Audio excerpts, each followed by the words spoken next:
You ever get a letter that's so absurd, so outrageously petty, you just laugh out loud, then realize your life is about to be turned upside down?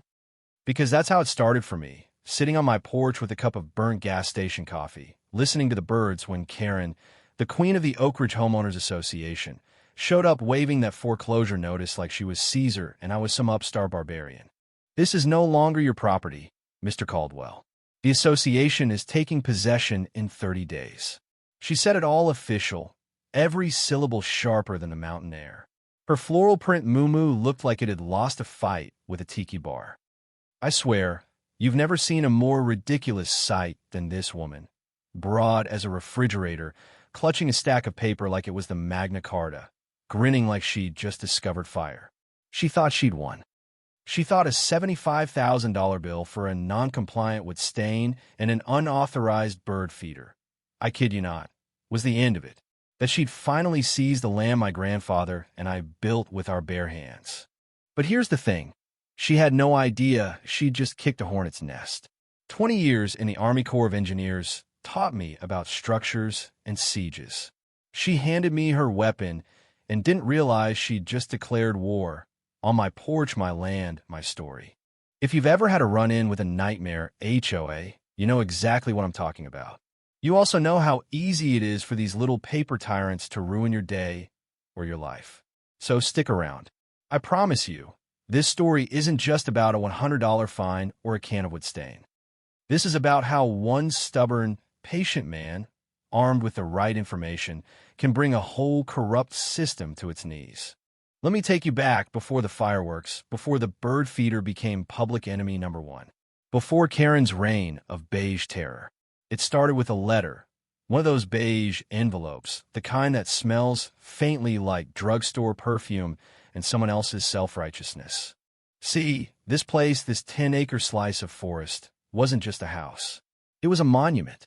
My grandfather and I picked the exact shade of cedar stain, burnished, deep, alive. It was the color of memory. We felled trees ourselves, milled the logs on-site, raised those walls beam by beam. Every nail, every notch, there's a story there. And after Grandpa passed, the cabin was all I had left of him. Now, I was here first. That matters. My 10 acres were carved out before Oak Ridge Estates even existed, before anyone thought about putting up paved roads or enhancing property values. For a decade, my only neighbors were the deer, a black bear or two, and the wind. Then came the developer, bought the land around me, put up overpriced homes, and inevitably birthed the Homeowners Association. They grandfathered me in, made it official in the records. I paid a little road maintenance fee. The rules didn't apply to me. Reasonable folks ran things, and nobody cared that my cabin looked like something out of a Norman Rockwell painting, until Karen rolled up, elected HOA president on a platform of restoring property values. I think what she really wanted was her own kingdom, with herself as queen. Her real platform was power. My home, the old logs, the weathered stain, the wildflowers drove her nuts. I got my first letter from her about unapproved wood stain. It was practically dripping with passive aggression. 30 days to repaint my entire house in gentle fawn or desert sand. Came with a $100 fine. I sent back a copy of my deed and the founding documents. Proof my place was exempt. Thought that'd be it. Rookie mistake. She doubled the fine, slapped on a $50 administrative fee, and wrote back that the board found my claim without merit. Claimed all properties using the roadways had to obey every rule. Bold-faced lie. But that was her game. She didn't care about the truth. She cared about winning. About submission. So I started a file. Military habit. Paperwork is armor. Every letter, every receipt, every email printed, dated, filed. If this was going to be a campaign, I'd be ready. Because after the wood stain came the next front, the bird feeder. Bright sunflowers painted by my daughter for Father's Day. Apparently, it was an unapproved yard ornament. Another $100 fine, new $50 late fee. It became weekly, demand letter fee, legal review fee, intent to lien fee. That $100? It grew into thousands, then tens of thousands. Every time, I mailed a calm, professional reply with copies of the documents proving my exemption. Certified mail, return receipt. I watched her sign for each letter, then ignore it. She was building her paper trail of fiction. I was building my fortress of facts. I'd see her sometimes, gliding past in her golf cart, eyes narrowed, like Napoleon surveying the enemy. That's when I realized this wasn't about a bird feeder. This was about conquest. In Karen's tiny empire, I was the last free city, and she was coming for me. Her fines kept growing, $5,000, $10,000, $20,000. She invented new ones like she was auditioning for Shark Tank. Ongoing violation surcharge. Community harmony disruption fee. It was almost impressive if it weren't so infuriating. At some point, I knew logic wouldn't work. Karen spoke a different language, the grammar of power. So I shifted gears. I needed intelligence. I drove down to the county clerk's office, spent a long afternoon in a haze of old paper and weak coffee, pulling every document I could, bylaws, covenants, financials, minutes, liens. Brought it all home, laid it out on my table like a general studying enemy positions. The pattern jumped out at me. The bylaws said every fine needed a warning, a 30-day fix-it window. Karen? She issued fines instantly, sometimes after board meetings that never happened.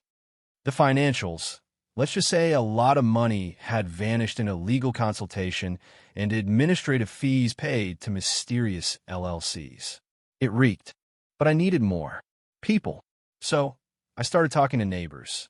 Mr. Garcia, sweating over a broken sprinkler, fined $500 because his trash cans were out for 2 hours while his wife was sick. Helen, tending roses, her voice barely above a whisper, fined for her garden gnomes, gift from her late husband to mark each grandchild. I could see it. Karen's war wasn't just against me. She was running a racket, picking off the vulnerable and the weary. Her power was in our isolation. That's when it stopped being just about my cabin. It became about all of us.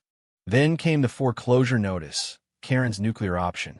But that's also when I realized I had something she didn't. Leverage. I called Marcus Thorne, old friend, Army Jag, real estate lawyer with a taste for battle. I brought him the black binder, laid it on his desk with a satisfying thunk. He flipped through it, his eyes narrowing as he read Karen's slop. "She's made a mess," he said.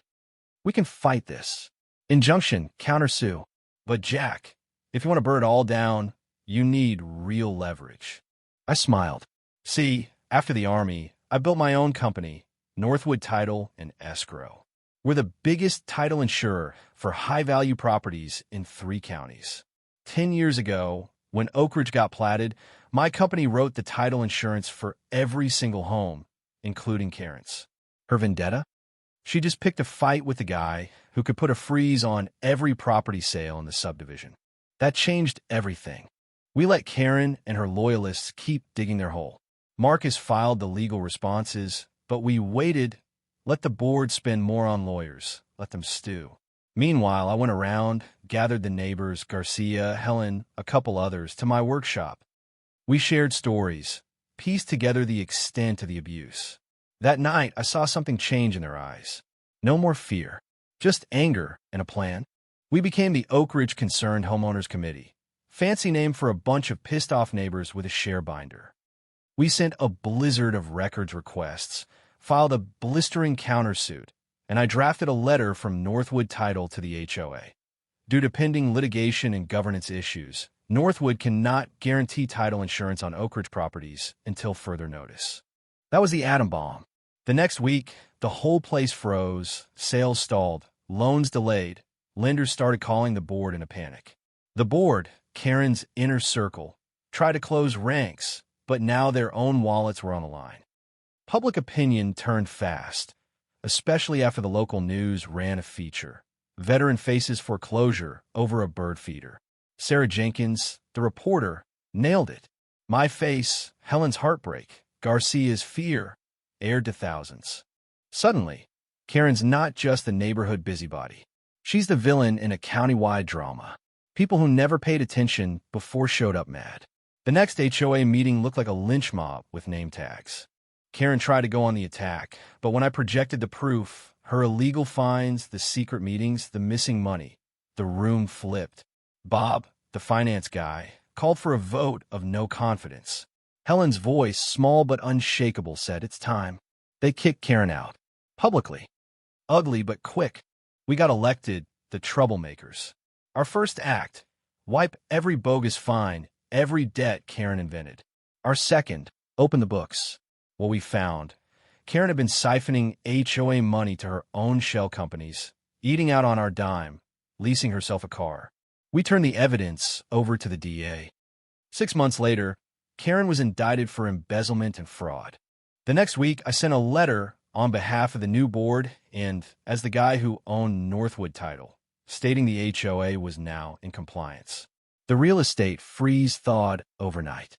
Folks hugged me at the mailbox. Neighbors brought pies. The bird feeder, faded, lopsided, beautiful, still hangs by my porch untouched. Looking back, it wasn't the big dramatic showdown that mattered. It was the slow, relentless work.